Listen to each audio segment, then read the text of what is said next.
Baik, Bu. Oh iya, puji Tuhan.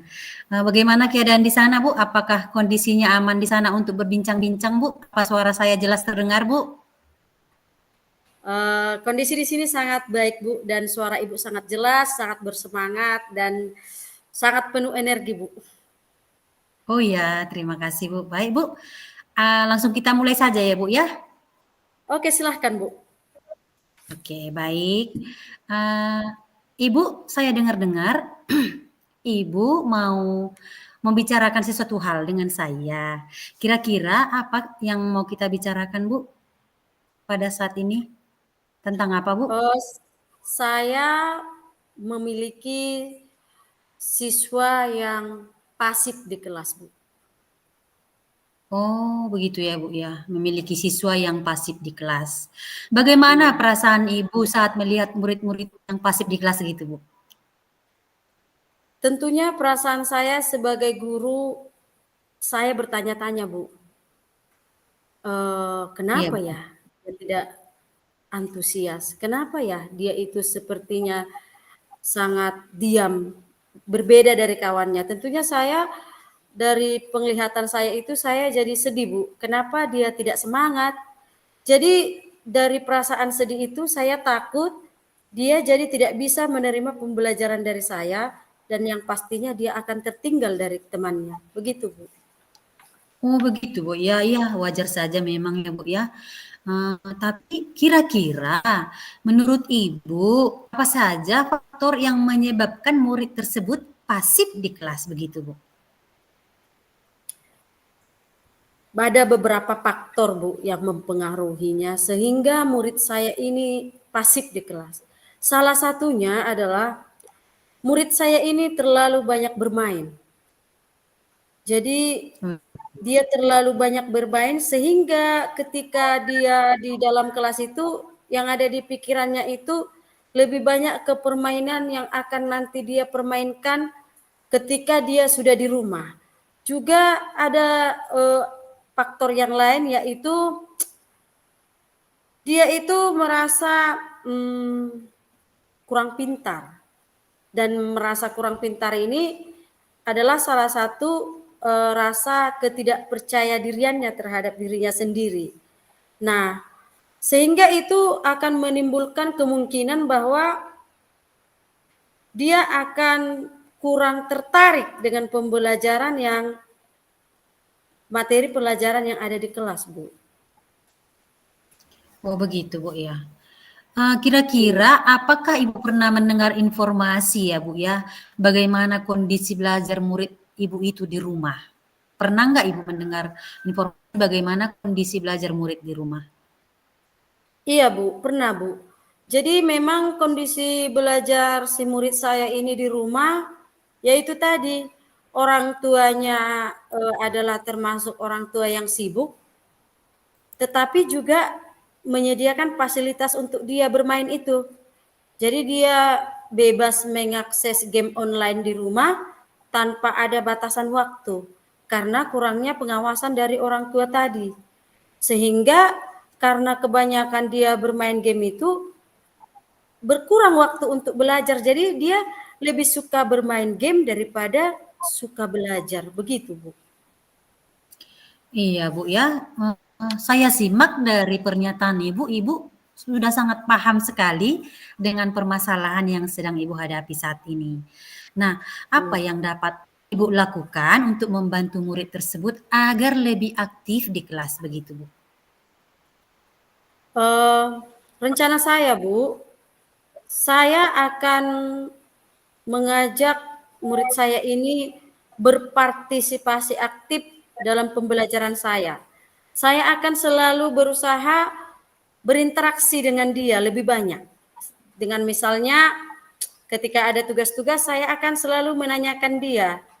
Kemudian saya akan melibatkan dia untuk ikut serta dalam tugas-tugas kelompok bersama dengan teman-temannya yang lain sehingga waktu untuk bermainnya itu bisa kita kurangi digantikan dengan kesibukan berdiskusi tentang materi pelajaran bersama teman-temannya satu kelas. Begitu, Bu.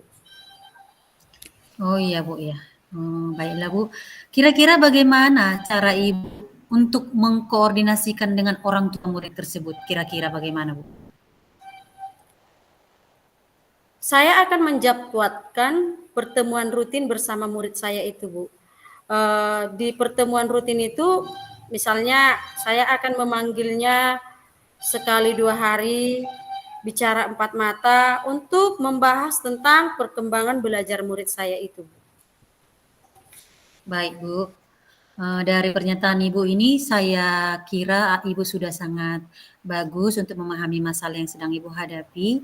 Nah, apa kira-kira rencana Ibu ke depan untuk membantu murid Ibu yang fasik tadi di kelas, Bu?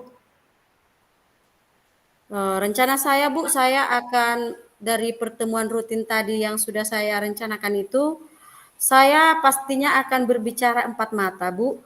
Tidak ada di sana guru yang lain. Dengan begitu juga saya lebih leluasa untuk memberikan arahan positif, juga motivasi-motivasi kepada murid saya itu agar lebih aktif lagi belajar di kelas, karena dengan memberikan motivasi positif, semoga murid saya ini semakin giat belajar dan semakin termotivasi. Begitu, Bu. Iya, Bu. Baik, Bu. Kira-kira Ibu, kapan rencana Ibu tersebut akan Ibu mulai? Rencana tersebut akan saya jalankan rencananya mulai minggu depan, Bu. Oh, baik, Bu. Terima kasih, Bu. Nah, saya kira sudah cukup perbincangan kita sore ini, Bu. Terima kasih untuk partisipasinya ya, Bu ya. Sekian dan terima kasih. Iya, Bu. Terima kasih, Bu.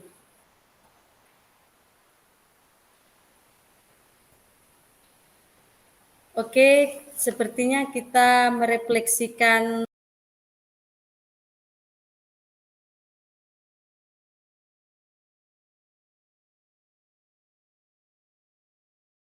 Iya. Baik, Bu.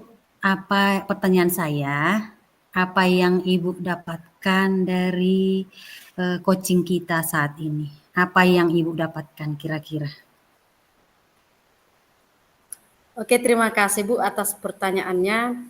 Yang saya dapatkan dari proses coaching kita ini adalah bagaimana kita itu menangani sebuah permasalahan dalam pembelajaran itu harus terstruktur. Intinya harus proses tirta itu berjalan dengan baik.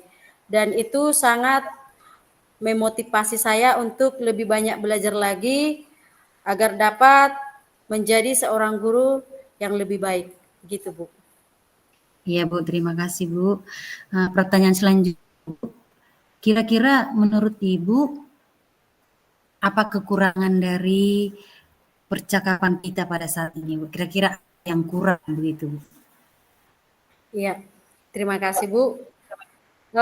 Menurut saya dari percakapan kita adalah yang masih perlu kita tingkatkan adalah kemampuan saya untuk mengajukan pertanyaan yang lebih tajam.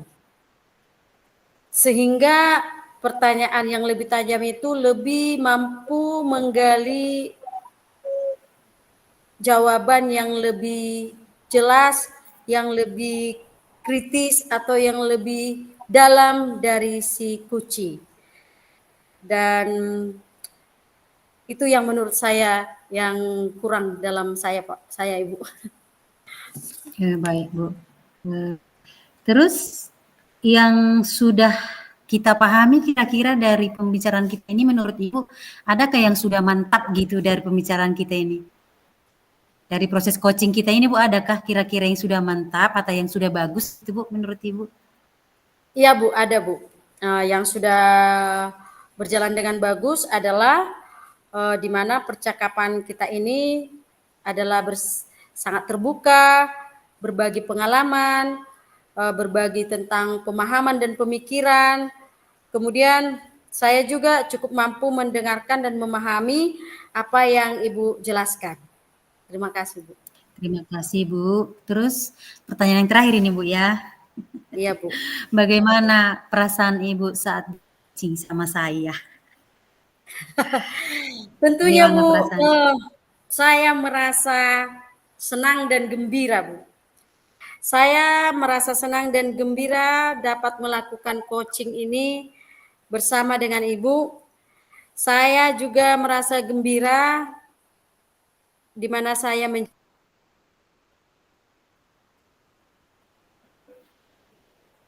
penjelasan dari Ibu. Demikian Bu.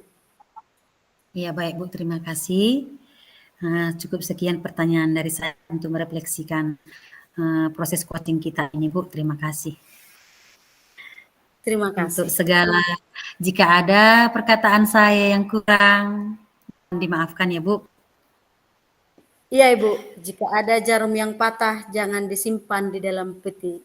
Jika ada kata-kata yang salah jangan simpan di dalam hati. Horas. Iya.